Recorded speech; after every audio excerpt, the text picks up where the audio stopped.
il se réveille. Oh là, c'est dur. Hein. Oh, le matin. Pauvre petite bête. Le matin, il a un peu de mal. Alors, la meilleure chaîne YouTube, c'est PP World. Et Ouais, ça s'affiche. Hein. merci Enchanted Tools.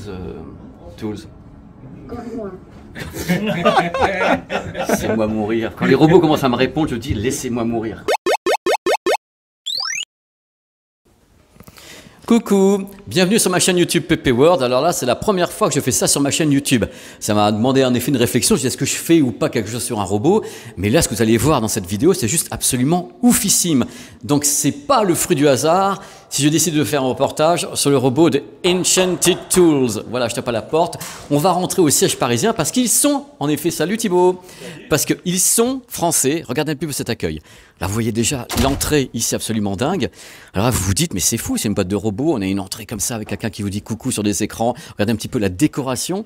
Et c'est qu'une partie de ce que vous allez voir dans cette vidéo. Vous allez rencontrer des gens, des ingénieurs. Et dans quelques instants, je vais vous faire découvrir ce fameux robot qui vient de la planète Miroco. Il s'appelle Miroki. Regardez le décor. Et voici ce fameux robot. C'est le robot le plus sympa de la création. Comment ça va? Mais je vais très très bien, il m'accueille et tout, c'est génial. Regardez un petit peu le look avant qu'on en parle vraiment. C'est franchement le robot le plus sympa que j'ai rencontré dans ma profession parce que j'ai quand même fait des trucs avec des robots qui étaient un petit peu compliqués au niveau physique, qui pouvaient faire un peu peur, comme le robot qui s'appelle Spot, qui est utilisé par les RATP et qui est le robot donc chien, le robot chien de Boston Dynamics. Mais là, il est totalement différent. C'est un robot parfaitement empathique qui a donc été créé par Enchanted Tools. On va rencontrer les gens dans quelques instants. Vous allez savoir comment est-ce que ça a été créé, il y a combien de temps ils ont mis pour le faire aussi, comment ils ont créé les pièces, l'ingénierie et pourquoi est-ce que ce robot est une superstar. Parce qu'attention, lui comme ça, il a l'air de rien, mais il revient d'une grande tournée mondiale, il est au Japon, il revient justement de Austin, il était au siège de Las Vegas, il va partir à nouveau en Asie, il va partir un peu partout dans le monde parce que c'est un robot superstar et c'est le nôtre, il est français. C'est donc Miroki de la planète Miroco. Alors on va tout savoir, d'abord avouer qu'il est fascinant. Totalement fascinant et vous allez être encore plus fasciné quand vous saurez comment il a été conçu. Ça va, j'ai bien teasé là? Allez, c'est parti. À tout de suite, mon ami. Bye bye. Regardez, je veux le même. Je veux le même, il est trop cutie. Oh, quelle intro. Comment ça va? Bah ça va bien, écoute. Tu t'appelles comment toi? Je m'appelle Loïc. Alors, c'est quoi ton taf ici, Loïc? Alors, je suis ingénieur logiciel, je suis même architecte logiciel, donc c'est moi qui supervise un peu tout le software qu'on va mettre dans le robot. D'accord, mais avant qu'on commence, parce que tu es la première interview, donc tu ouvres carrément le bal, tu es Monsieur Loyal. Avant qu'on commence, est-ce que tu peux me dresser le tableau d'Enchanted Tools? Bien sûr. Donc, nous sommes Enchanted Tools, une nouvelle entreprise, une startup qui s'est créée il y a 1 an et demi à peu près maintenant. Et notre objectif, c'est de créer une nouvelle génération de robots humanoïdes. On est un peu les successeurs de Nao, Pepper et compagnie. D'Aldébaran, donc. D'Aldébaran. Il y a beaucoup d'anciens d'Aldébaran, mais aussi plein de gens d'autres entreprises de robotique en France. Il faut savoir qu'il y a un vrai savoir-faire en robotique, notamment humanoïde, en France. Et du coup, on crée une nouvelle génération de robots que tu peux voir ici, qui s'appelle Miroki. Le truc qui me sidère, alors je vais être très franc avec toi, parce que quand on m'a annoncé la naissance de Miroki de la planète Miroco, c'est quand même des dessins animés qui passent actuellement, tous les gens à qui j'ai parlé à Las Vegas, quand je leur ai dit que vous avez créé ça en moins de 18 mois, personne ne m'a cru.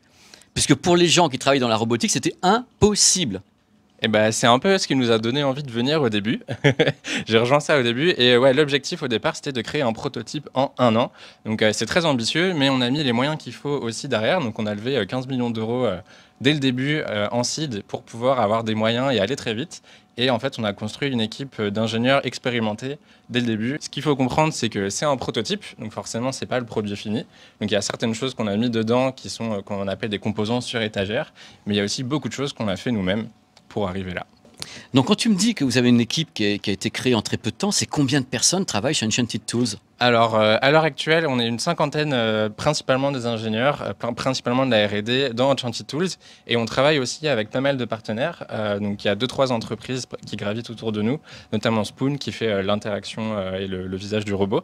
Et donc, au total, il y a à peu près une centaine de personnes qui ont travaillé sur le projet. Donc là, actuellement, avant qu'on aille dans les détails du robot, parce qu'on va expliquer la genèse, ça qui était important, c'est que sur cette chaîne, j'ai jamais fait la genèse d'un robot de ma vie, et je savais pas du tout tout ce que j'ai pu voir avant qu'on tourne, parce qu'il y a des vous allez voir, vous allez halluciner. Donc avant qu'on commence, là, c'est le premier robot de ce type qui existe sur une boule, notamment, c'est ça? Alors, le premier robot industriel qui est sur une boule. Il y a quelques projets de recherche qui existent, donc vous pouvez le voir ici, mais on vous le montrera bien sûr après.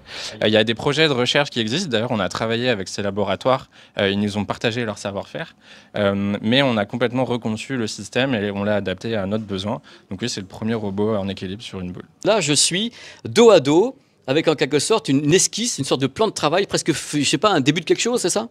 C'est ça. Alors ça, c'est ce qu'on appelle l'électronique sur table. C'est un peu la première version du robot avant qu'on lui donne une forme physique. On a voulu s'assurer que tout ce qu'on allait vouloir mettre dedans fonctionnerait ensemble. Donc toutes les cartes électroniques, mais aussi une partie des logiciels. Et du coup, on a commencé par ça. Donc le projet a commencé à peu près en octobre. Et 3 Octobre mois... de quelle année? Octobre 2021, je crois. 2021, ok. Ouais. Et du coup, en mars, on a emménagé dans ces bureaux et on a créé cette électronique sur table. Ça nous a permis de vérifier plein de choses, donc de mettre tous les composants du robot. Par exemple, tu peux voir une petite caméra ici qu'on va retrouver dans la tête du robot ensuite. Alors, il manque quelques composants là parce qu'on les a récupérés ensuite pour le mettre dans le vrai prototype. On a des petits haut-parleurs qui permettent d'entendre la voix du robot. On va avoir une petite antenne ici qui lui sert à détecter ces runes, dont on vous parlera juste après. Une petite carte de distribution d'énergie parce qu'il est sur batterie, donc il faut pouvoir alimenter tous ces moteurs. Et toutes ces cartes électroniques. C'est du Wi-Fi, ça? Ça, c'est un hub USB. C'est un hub USB. Voilà, comme dans un ordinateur. Gagné! Parce Ouais. que ça reste un prototype, donc il y a certains composants qu'on a acheté à la Fnac. Les mecs, ils construisent leurs robots en achetant les composants à la Fnac et chez LDLC. Mais laissez-moi sortir, quoi. Une partie. Une partie. Et par exemple, ici, tu peux retrouver les 3 moteurs qui servent à le stabiliser sur sa boule. Ça, c'est important parce que vous verrez les détails de ça. C'est ce qui m'a le plus impressionné, justement, quand j'avais vu le robot la première fois, c'est son équilibre sur l'énorme boule qui est en dessous. Et ça, ce sont donc les moteurs qui assurent l'équilibre. Vous avez une gyroscopie pour qu'il tienne tout droit et tout, plein de trucs comme ça. Alors, il y a un truc, il y a un bouton. C'est comme quand il y a un truc qui ne va pas sur certains endroits. Tu appuies ici, c'est le bouton d'arrêt d'urgence. C'est ça, c'est le bouton d'arrêt d'urgence. C'est un truc qui est quand même pratique quand le robot fait n'importe quoi. Tu peux l'éteindre et ça évite de tout casser. Et quand tu l'éteins, il reste sur sa boule ou il part en arrière? Alors, sur le prototype actuel, il tombe. Mais l'objectif, à terme, c'est de mettre un système de sécurité, de stabilisation passif, qui fait qu'il tient passif, debout, mais même en d'accord. cas de défaillance. Alors, donc les gens ont une idée, en fin de compte, de la genèse. Et quand on voit ça et que les garçons vont repousser ce tableau, on s'aperçoit du miracle qui s'est produit ici en 18 mois. On va voir donc le robot derrière. Donc ça, c'est tout ce que vous avez ici, en partie, se retrouve là, maintenant, directement. Donc vous vous rendez compte du chemin accompli, si c'est pas fabuleux. Donc vous voyez un petit peu l'équilibre qui est maintenu. Toute la partie robotique, on va passer au crible. Maintenant, ce qui m'intéresse, c'est de savoir comment on a conçu les pièces, comment est-ce qu'on a géré cet équilibre qui me paraît assez magnifique, parce qu'encore une fois, on peut l'attraper avec les mains et il peut avancer avec toi sans tomber, quoi. Voilà, regarde, hop. Là, je peux le manipuler à une main. Je peux même le prendre par les oreilles et le déplacer. Et il est super... il est compliant. On appelle ça un robot compliant. D'accord, ça continue à m'épater, je suis parfaitement ébahi. Tu m'as tout dit, c'est sûr? Non, j'ai encore plein de choses à te montrer. Et on est passé par plusieurs étapes après l'électronique sur table. Donc suis-moi, je vais te montrer ça. En robotique, il y a des principes quelquefois, ils ont 3 principes. Pas 2, pas 4, 3 principes. Loïc, à toi de jouer maintenant. Alors, donc Miroki, notre robot, est organisé autour de 3 grands principes. On va avoir d'abord, et d'ailleurs même l'entreprise est organisée autour de ces 3 grands principes. On a vraiment 3 équipes qui travaillent chacune sur ces aspects du robot. Donc le premier, ça va être l'interaction homme-machine. Et donc qu'on peut voir ici au niveau de la tête du robot. Donc on a un visage expressif, on a une tête mobile qui a 3 degrés de liberté, ce qui est un truc qu'on voit rarement sur des robots. Donc on a même le cou qui peut tourner comme ça. Il peut partir en arrière. Il peut partir en arrière, il peut faire un 360 si tu veux aussi. Comme dans l'exorciste. Comme dans l'exorciste. C'est génial, c'est le premier robot exorciste. On a les oreilles qui sont articulées, qui sont expressives. Il peut détecter quand on appuie dessus. Ah ouais. Je sais pas. Vous avez travaillé 1 an et demi dessus, moi j'ai pas envie de casser le prototype. Vas-y, hein. Alors voilà. C'est fou. Mais moi j'en veux 10 palettes même. Et donc tu peux voir le visage. Donc, ce qu'on a fait, c'est qu'on a un rétroprojecteur à l'intérieur de la tête, donc elle est principalement vide, et on projette le visage sur cet écran qui nous permet de le voir derrière. Et ensuite on utilise un moteur de jeu vidéo, donc on travaille avec des animateurs qui ont travaillé dans le monde de l'animation, du jeu vidéo, pour pouvoir rendre ce visage expressif, mais en plus de ça il est interactif et en temps réel. C'est-à-dire que c'est pas que des choses préenregistrées, il va réagir avec toi. Est-ce que tu peux parler d'un robot qui est empathique? Est-ce qu'il saura, dans cette version-là ou plus tard, reconnaître quelqu'un qui serait heureux, malheureux, ou quelqu'un qui essaierait de le pousser, de le frapper? Est-ce qu'il a une interaction avec l'être humain comme ça? Alors oui, l'interaction, c'est vraiment un truc fondamental dans le robot. Dans le prototype à l'heure actuelle, on ne détecte pas les émotions des personnes, mais il existe des modèles de vision, de machine learning qui sont capables de le faire, et donc on sera capable d'interpréter les émotions des utilisateurs et du coup d'adapter le comportement du robot en conséquence. D'ailleurs, lui aussi, on a un petit système d'émotions internes, vraiment simplifié, hein, c'est pas des émotions humaines, mais si tu l'embêtes trop souvent, au début, il va être content, et puis au bout d'un moment, ça va l'énerver. Comme un gosse, quoi. Un peu comme un gosse. Voilà. Mais est-ce que toi, tu considères ce robot, du moins Enchanted Tools, considère ce robot comme un robot d'aide, de compagnie? Comment vous le définiriez pour les gens qui nous regardent? Quelle est sa fonction? Vous l'avez créé pourquoi, vous? Alors, sa fonction principale, c'est de faire de la manipulation d'objets en environnement social. Donc, c'est d'être dans des endroits où il y a des humains et où il y a beaucoup d'objets à déplacer. À l'hôpital, par exemple, apporter des trucs? Exactement. Par exemple, à l'hôpital, ça peut être à l'hôtel, dans des restaurants. Le but, c'est que ce soit une aide qui permette de faire ces tâches répétitives dans les hôpitaux, etc. Donc pour ça, il y a la partie où il y a une compréhension, si je puis dire, en même temps les visages, voilà, et puis il y a une partie préemption, c'est le moment où il va attraper des choses. Et ça, c'est cette partie-là, c'est ça? C'est ça. Donc la deuxième fonctionnalité importante du robot, et c'est là où on veut vraiment apporter de la valeur, c'est qu'il soit utile, qu'il interagisse avec le monde réel, le monde physique. Et donc avec ses bras, il va être capable de déplacer des objets, mais un certain type d'objets. Des objets qu'il connaît déjà, c'est ça? Ils sont balisés? C'est ça, des objets qu'il connaît déjà. Oh bah tiens, hasard. Comme par exemple ce plateau.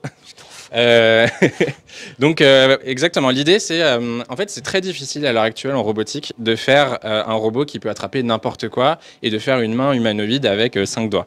Du coup, on a préféré faire ces poignées là, c'est-à-dire que pour être sûr que le robot les attrape à chaque fois. Le robot va travailler avec 2 objets, les poignets pour qu'il puisse attraper des objets et les déplacer, et ensuite ce qu'on appelle les runes. Si je mets ça par exemple à l'autre bout de la pièce, tu appuies, il va aller vers cet endroit parce qu'il aura reconnu ça. C'est ça. Et si tu le positionnes donc sur un plateau, il saura que le plateau dispose de ce que vous appelez les runes. Ah bah voilà. Et bah je sais, c'est là. Nonos. Il y a une autre approche de localisation, c'est la vision. On utilise ces capteurs, les caméras de profondeur, pour le localiser dans son environnement de travail. Et une fois que ce totem localisé, ce qu'on peut voir ici sur la caméra, tu vois, voilà, il est localisé en temps réel. Ouais. Voilà. Et là, il va donc le trouver. Je te laisse le prendre, Ayman. Là, il le voit. Une fois qu'il le détecte, il sait qu'il peut le saisir. On remet ça, il voit. Ah, ça y est, en live. Et là, on voit que le robot sait où il se trouve. Il va aller le chercher. Là, si je l'éloigne, il continue de le suivre. Oh, c'est ouf. Là, je change sa position. Le regard suit. Hein. Et là, jusqu'à ce qu'il ait... Une fois qu'il sait...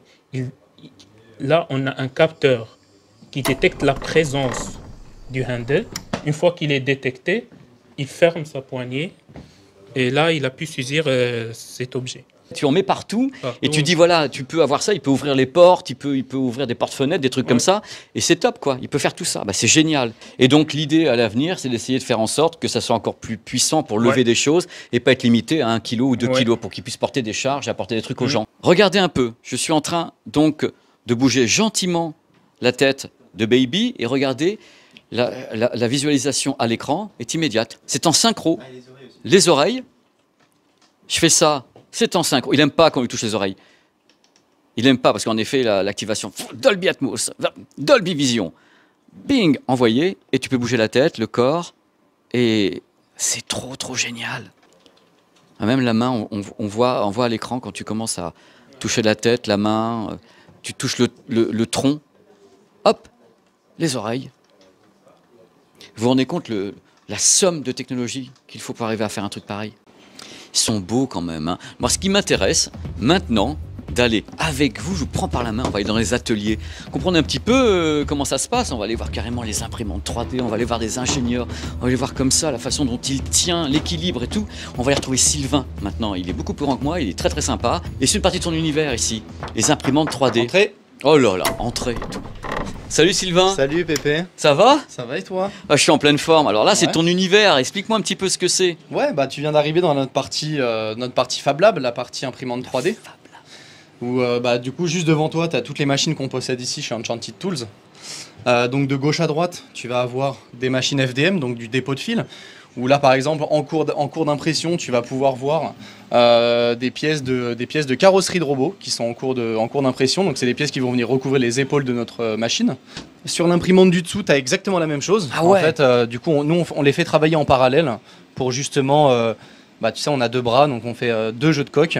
Et vu qu'il nous le faut dans la journée, on les fait travailler en même temps pour pouvoir avoir les coques dans l'après-midi et pouvoir les assembler tout de suite sur le robot et se rendre compte est-ce que ça marche, est-ce que ça marche pas, est-ce que ça fit, est-ce que ça fit pas. Et voilà, vraiment pouvoir itérer très très rapidement. Ici sur la droite, tu vas avoir la Formlabs qui est une machine, cette fois-ci, tu as une sorte de masque en fait anti-UV, puisqu'en fait c'est de la résine qui polymérise aux UV, donc qui durcit, c'est de la résine liquide.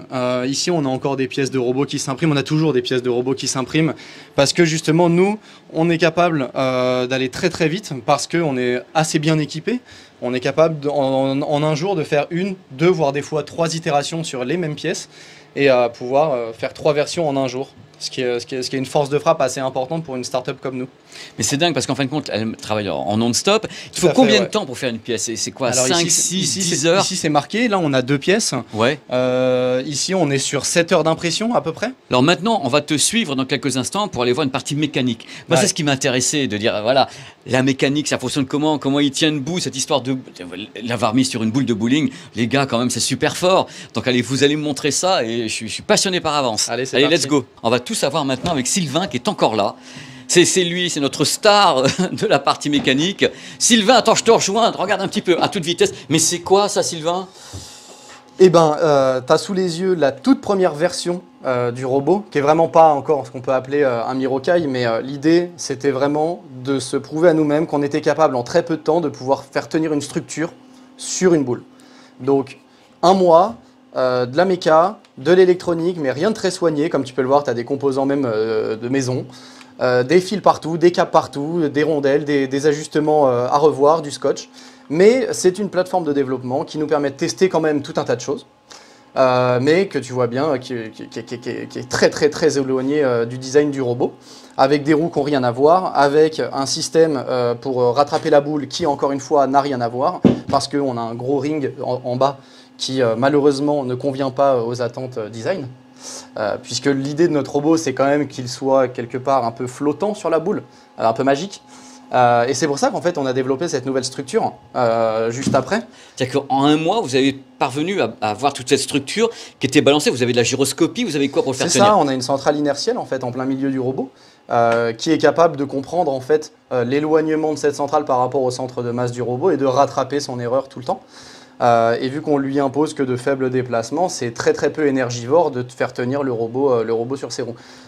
Mes collègues pourront t'en dire davantage. Moi, vraiment, je me suis concentré sur la mécanique, avoir un système qui soit le plus équilibré possible, prééquilibré du moins, histoire que ce soit pas compliqué de le faire tenir debout, du moins le moins compliqué possible.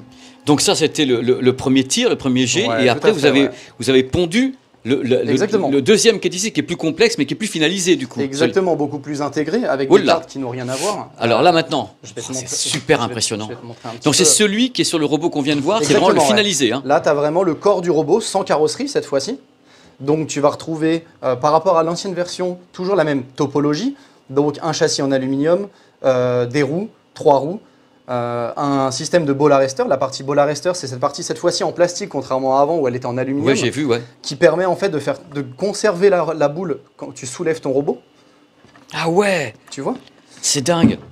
Et toujours ce système de roues holonomiques qui cette fois-ci sont sur un seul niveau par rapport Il y à avait 2 l'ancienne niveaux là-bas. version. Exactement. Il y avait 2 niveaux. Ces robots-là, c'est ce qu'on appelle des ballbots, donc des robots sur des boules. Il en existe un certain nombre. Par contre, un robot personnage sur une boule qui attrape des objets, les déplace et réagit sur simple commande vocale comme le nôtre, là on est les seuls, ouais, effectivement. Ce qu'on peut remarquer ici par rapport à la toute première version PP, c'est que tu vas avoir par rapport à celle-ci 2 nouveaux moteurs qui sont ici à la place de ma main gauche et de ma main droite, qui sont puisqu'on fait un robot humanoïde, le genou et la hanche du robot qui vont lui permettre, alors pour l'instant on les a bloqués mécaniquement, mais demain, qui lui permettront de venir se baisser, de s'agenouiller, etc.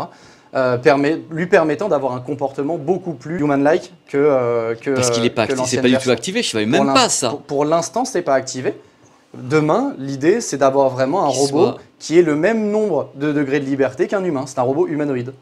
C'est ouf, c'est ouf. Donc, est-ce que tu sais combien de temps vous avez mis entre cette version-là et cette version-là? Vous avez fait ça en combien de temps? C'était très très court, puisque en fait, les itérations ont été assez rapides. Les choix topologiques, c'est-à-dire faire un châssis, 3 roues, une boule, les gros choix topologiques, ils ont été figés dès le début, ce qui nous a permis de ne pas tout remettre en question à chaque nouvelle itération.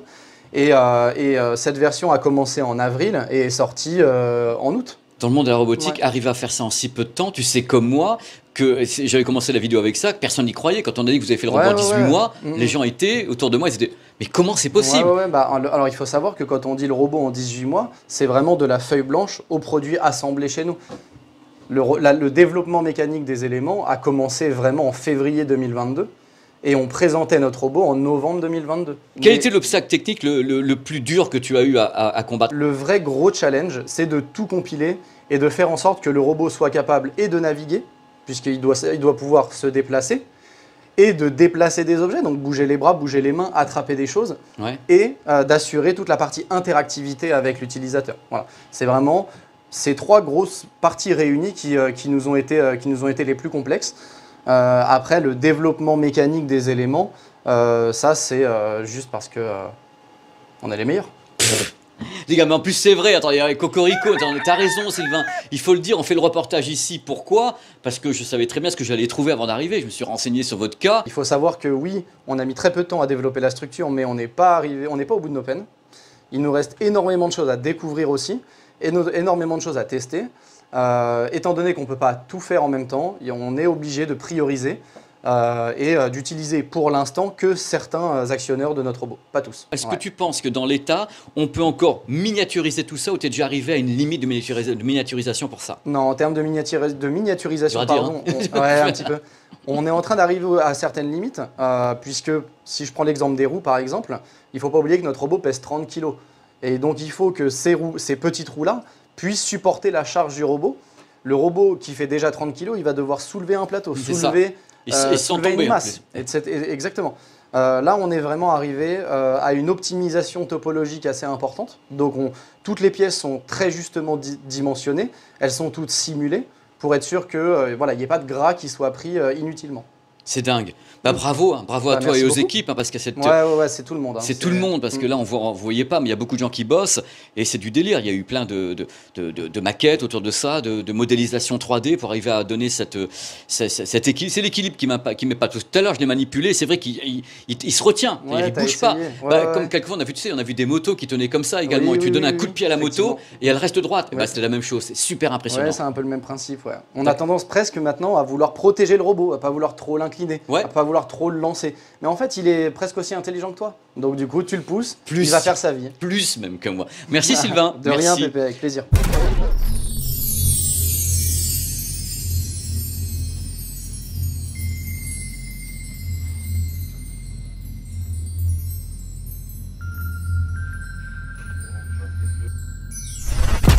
Salut Richard. Salut Pépé. Ça va? Ça va très bien et toi? Je suis ravi d'être là. T'interviens parce qu'en même temps, regarde, il est plus beau que jamais. Mais je me dis, Richard, est-ce que toi, tu vas le commercialiser comme ça ou est-ce que tu as une autre idée en tête? Alors, comme on a déjà dû te le dire, la création de ce robot, c'est un processus qui part d'un personnage. Donc c'est vraiment l'idée de base, c'est de créer un personnage que après les ingénieurs industriels ont dû transformer en robot. Donc en fait, ça, c'est vraiment une étape intermédiaire. On a ici une des premières étapes, donc la création d'une vraie maquette en 3D. Là, vous voyez, elle est toute blanche parce que ça permettait notamment de se rendre compte des volumes. Et ça a permis, par exemple, de se rendre compte que là, la largeur des épaules, c'était un challenge trop élevé. Donc, on ne pourrait jamais mettre des moteurs dans des épaules aussi petites. Et donc, aujourd'hui, on travaille à voir comment on peut réduire la taille des épaules de celui-ci pour arriver à le rendre complètement disponible, coqué, entièrement coqué. Ton projet, c'est ceci? C'est-à-dire qu'il soit aussi fin que ça? Oui, absolument. Là, c'est vraiment la vision cible. Donc, travaillée et par les designers et les designers industriels avec l'idée de complètement couvrir les parties mécaniques que tu as ici, parce qu'en effet, là, en termes de sécurité, c'est pas possible de commercialiser un robot en CTA, même s'il est super beau comme ça. Richard, le Oui. plus compliqué, tu m'as dit, c'est d'essayer de réduire, entre guillemets, la largeur de l'épaule. Donc, cette mécanique, c'est ça qui est le plus compliqué pour vous, de le rendre plus compact, plus serré, si je peux dire, plus slim. Alors, si tu veux, il y a ce que je disais, c'est pour respecter le design, le Cara design. Oui, ça fait partie d'une complexité. Après, l'objectif, c'est quand même de conserver ses performances. Il doit être capable de soulever des objets. Enfin, tout ne peut pas être sacrifié au nom du design, mais tout ne doit pas être sacrifié au nom de la technique. Tout est dit. Alors, si on se place dans le futur, Richard, actuellement, on est chez toi, on est au mois de mai, et ça, je pense, c'est vraiment ce qu'on appelle des mock-ups, des prototypes. Tout à fait. Tu penses, toi, que dans combien de temps est-ce que les gens pourraient avoir accès à ce type de produit finalisé? Alors, nous, on vise 2026, donc dans pas longtemps du tout, sachant que quand même nos premiers marchés, ça sera la recherche, des gens qui vont pouvoir expérimenter, nous aider à créer des cas d'usage aussi, puisqu'on doit encore l'éprouver dans la vraie vie, dans la réalité, ce robot. Parce que, qu'on soit clair sur un point, il est entre guillemets open source, c'est-à-dire que si vous filez des codes à certains ingénieurs, même qui ne sont pas chez vous, ils peuvent vous aider à le faire évoluer de leur côté, ou vous avez verrouillé le produit. Alors, on n'est pas open source, donc oui, on verrouillera le produit. Après, l'idée quand même, c'est d'avoir un robot qui va être utilisable par des personnes non qualifiées, non techniques, donc de pouvoir être programmé à la voix en lui disant « fais telle action, tel jour, de telle manière », donc vraiment un niveau très simple. Et en effet, pour des partenaires, il y aura accès à des API plus profondes et la possibilité d'aller beaucoup plus loin. Et on a déjà, nous, pas mal de contacts, notamment avec l'ISIR, et on sait que l'ISIR, qui est le plus grand laboratoire de robotique en France, ils vont avoir accès à quasiment tous nos secrets pour essayer de nous aider à améliorer le robot. Qu'on soit clair, sa destination, c'est quand même se retrouver dans des collectivités, c'est-à-dire il peut aider en hôpital, il peut aider une sorte d'aide à la personne améliorée, c'est ça, répondre à des ordres, amener des choses. Exactement, donc il fait de la logistique sociale, donc il va déplacer des objets au milieu des gens, et vraiment l'objectif c'est ça, c'est de demain le mettre au milieu des personnes et que ça soit facile de l'utiliser. Parce qu'un outil comme ce robot, il doit être facile à utiliser, sinon il n'est pas utile. Mais merci, c'est nickel. C'est au milieu là. Au milieu là. Deuxième futur, tu vas le sentir. Sur cette face-là, Tu t'appelles comment? Jean-Louis. Jean-Louis. Jean-Louis, tu fais quoi, toi, ici? Alors moi je bosse sur la navigation, c'est dans le logiciel qui est présent sur le robot. D'accord. Et donc là, tu as un logiciel qui permet de travailler sans que le robot soit à côté de toi, c'est ça? Exactement, là c'est une simulation physique, et en fait dessus on va pouvoir faire tourner tout le code qu'on a sur le robot, mais en virtuel. Et donc ça va nous permettre de décupler les tests qu'on peut faire en parallèle sur le robot. Donc chaque personne ici peut à la limite avoir son ordinateur, travailler sur tout ça, créer des scénarios et tout ça, sans que le robot soit là. Exactement, et après ça nous permet de fusionner tous nos codes et de tester que tout marche bien avant. On peut également tester les limites du robot en virtuel. Est-ce que tu peux nous faire quelques petits essais ici, nous montrer un petit peu? Alors, Valentin va s'approcher, donc voici la schématisation. Ce qui est bien, c'est qu'il y a des couleurs de l'autre côté, on l'a vu, c'était en noir et blanc, c'était très joli, mais voilà, c'est beaucoup mieux. Alors là, par exemple, notre robot, il a deux caméras, il en a une sur la tête et une sur la base. Et donc là, je vais le faire tourner, le faire avancer en même temps. Et donc, on va pouvoir voir ce qu'il voit. Donc, bon, là, il va un peu se cogner, mais voilà. Il va pouvoir avancer en même temps. Donc toi, il y a combien de personnes qui travaillent avec le même logiciel que toi, ici? Alors, sur la navigation, on doit être 5. D'accord. Après, il y a aussi la manipulation avec les bras, il y a le code de la tête, il y a le code du visage, ça fait une trentaine de programmateurs. Oh là là, mais on ne se rend pas compte, il y a 30 programmateurs pour qu'il arrive à avoir un comportement presque humain, quoi. Bah écoute, merci beaucoup, De rien. c'est super.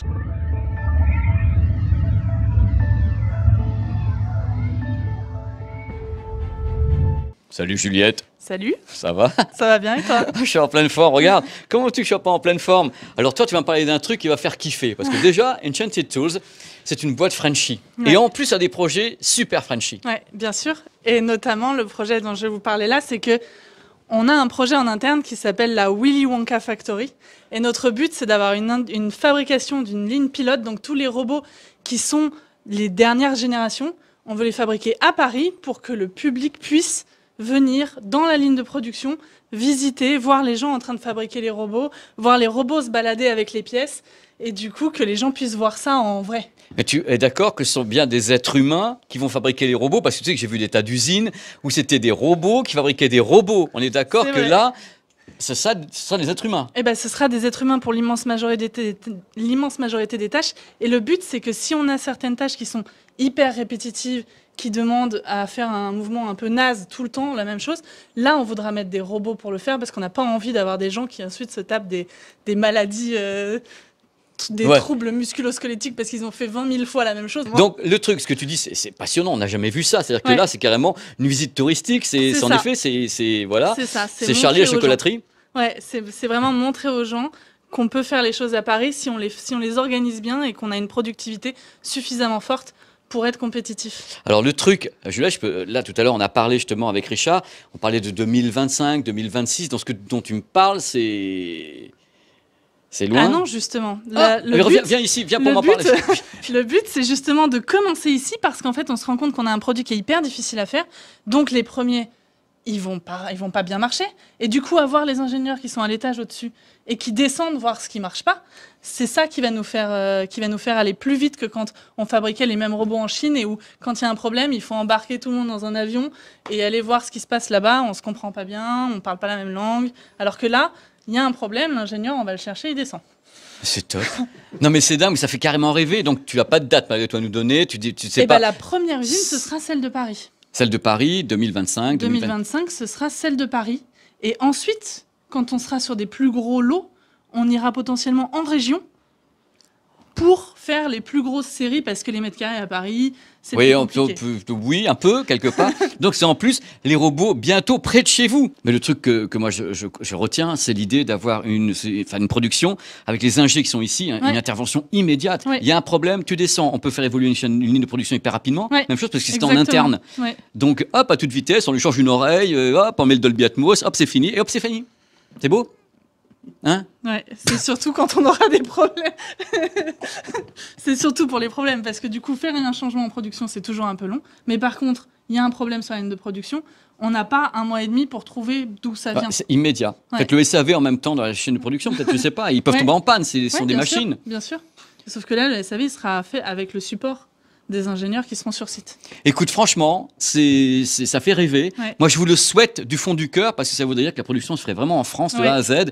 Et ça, c'est le pied, quoi. Ouais. Alors, merci Juliette. Et Bah, je t'en bonne prie. chance pour ton projet. Merci. À bientôt, hein. À bientôt. Je veux visiter, hein. Ouais, bah bien sûr, tu seras Ah, c'est le le même premier endroit. invité. Attention, vous avez entendu? Attention, la dame, elle a dit on sera les premiers invités. Merci. Merci. Merci, c'est la fin de cette vidéo.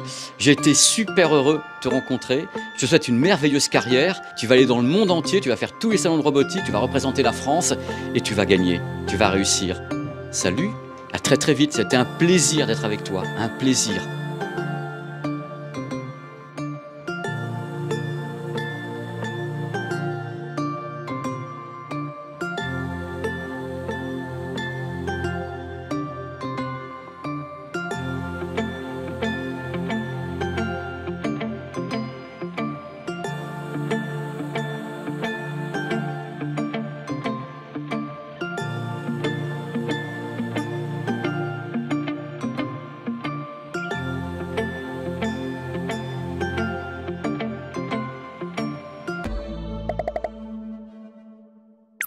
Deux.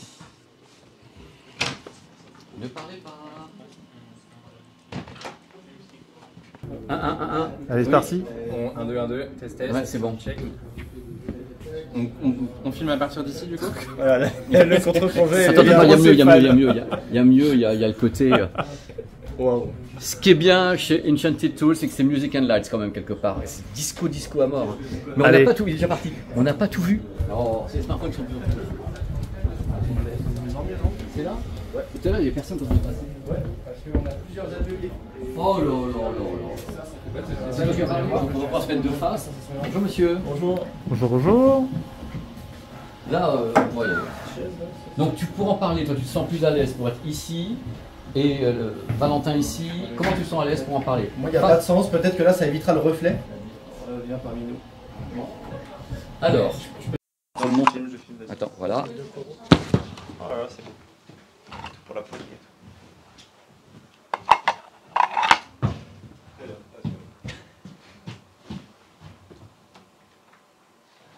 Le chariot aussi. Le poignet. Attends, je vais te faire le robot. Ouais. Oh, c'est terrible. Non. Ça passe préféré à un coup de chair. Ah ouais.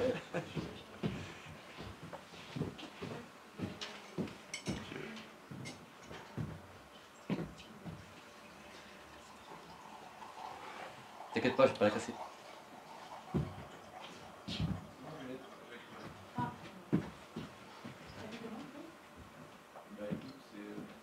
Là, il devrait me suivre parce que je vois l'infra, donc il m'a repéré normalement. Hop, si je vais là, ça y est, la tête me suit. Voilà, il me suit. Il peut me suivre. Bonjour, je suis Pépé. Tu t'appelles comment? Oui, bonjour. Voilà. Là, ah, tiens, voilà, ça y est, c'est parti. 7 points DTS. Hop, Netflix.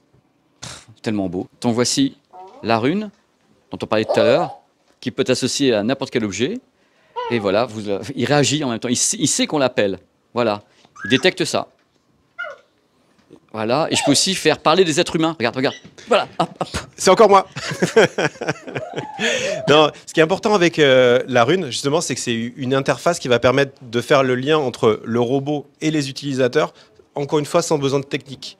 Là, aujourd'hui, quand tu l'appliques, il fait des petits bruits rigolos. Mais demain, tu vas peut-être en cliquant, ça veut dire « viens me voir » ou « fais telle action ». Et on va avoir des runes qui vont avoir plusieurs fonctions. Et donc, ça va faciliter en fait, l'utilisation au quotidien. Donc, en plus d'être un outil, un moyen pour lui de comprendre son environnement, ça va être un moyen pour lui pour interagir avec les autres personnes. Tu te mets en face de nous. C'est génial ce truc, moi je veux ça. Tu te mets en face de nous. Tu peux te lever. C'était plus grand que moi, c'est pour le joke. À un moment donné, je vais te faire top, tu vas me regarder, on va s'asseoir tous les deux en même temps. Okay. Et ça va faire comme si on rebondissait sur le canapé.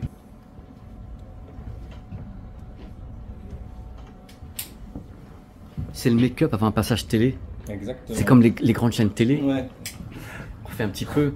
Pas de gros plans s'il vous plaît, parce que bon, quand même, à mon âge, c'est gériatrique TV. Hein. Ça tourne déjà. L'idée c'était, ouais, on peut le mettre par là, et lui on met le robot derrière, après on le retire et hop, ça fait avant. On fera coulisser. Ah oui, ok. C'est toi qui coule. C'est génial. Moi, attention pas à vos têtes, à vos éclairages. Comme ça. Ouais. Vous faites glisser. La mise en scène. Alors, en revanche, ça donne rien en format horizontal. On s'aperçoit du miracle qui s'est produit ici en 18 mois. On va voir donc le robot derrière. Donc ça, c'est tout ce que vous avez ici, en partie, se retrouve là maintenant. Mais cette image elle est incroyable. De toute façon, au final, on fait 2-3 TikTok parce qu'ils sont rechargés en plus.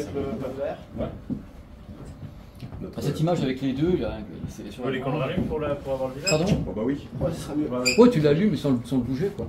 Et là, tu nous as dit, oh, putain, vous avez tout prévu. C'est bon. Vous savez, le moment où la gamine, avec la tête qui tourne à 160 degrés, où tout le monde crie, bah vous avez le robot exorciste. Vous allez voir, hop, ça y est, il entend le diable. Je dis voilà, c'est pour moi, ça y est, c'est qu'à le dire, c'était le diable qui le tenait. Et t'oublies pas que tu l'as. Okay. Parce que les gens, au bout d'une seconde, ils ont le micro en bas et je m'en sors pas. Ok, ça marche. Ouais. C'est vraiment. Je vais faire. La lumière, c'est bon, tu veux qu'on ouvre les volets ou pas? Non, qu'on laisse comme ça, je préfère. Allez. T'inquiète pas, je vais taper à la porte. Ah, ok. Ne t'inquiète pas, je suis remis en scène. Vous êtes prêts? Yes. On peut répéter ou pas? Non. Non, bon courage. Vas-y, mets-le bien. Franchement, prends-le, normal. Titre. Bon, allez, hop. Ouais. Vous pensez avoir tout vu? Moi, j'ai les toilettes de l'espace. Des toilettes de la zone 51 qui sont là. Regardez un peu. Vous n'avez jamais vu un truc pareil. Ils sont carrément habités chez Enchanted Tools parce que le robot, il fait pipi. Donc voilà, il se vidange, quoi. Voilà, il y a de l'huile. Donc c'est là que ça se passe. Je vais vous raconter ma vie un petit peu, c'est intéressant, et vous allez voir. Quand j'étais gamin, j'avais exactement le même robot que celui-ci. Ça me rappelle beaucoup de choses. Et quand on ouvrait le torse, il y avait plein d'explosions comme ça. Il tirait sur tout le monde et tout me faisait peur. J'avais 6 ans en même temps, mais c'était exactement le même. Est-ce que tu peux dire au revoir à tous les gens qui nous regardent et qui t'ont vraiment adoré? Fais bye bye. Voilà. Au revoir.